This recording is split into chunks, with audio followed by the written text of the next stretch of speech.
স্মারকলিপি দিয়েছিল গণহত্যার বিচার এবং আওয়ামী লীগকে নিষিদ্ধ করার দাবিতে। গত 5 ফেব্রুয়ারি 14 ফেব্রুয়ারি আমরা ঢাকায় সমাবেশ করেছি আওয়ামী লীগকে নিষিদ্ধ করা এবং গণহত্যার বিচারে।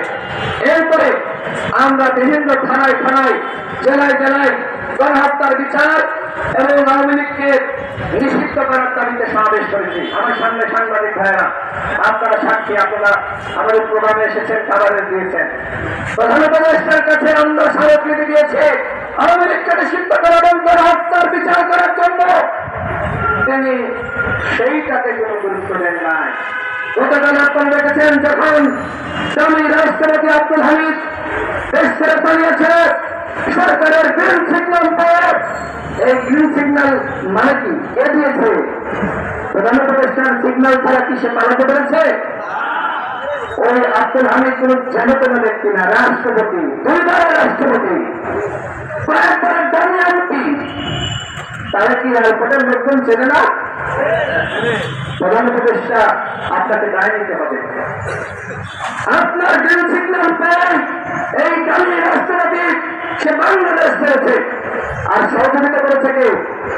আমাদের এই বোকা শোকা স্বরাষ্ট্র উপদেষ্টা। কথাবার্তা শুনলে মনে হয় যে লোকটা কেমনে স্বরাষ্ট্র উপদেষ্টা হইল, এত বোকা মানুষ।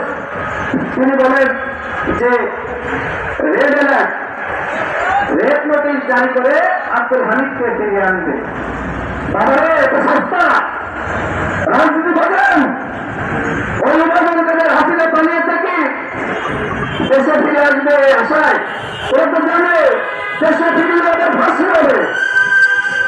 সুতরাং ওরা আপনারা সর্ব হয়ে ধ্বংসন করে না, রোজা হয়ে ধরেন, এই ভাবনানি বন্ধ করেন।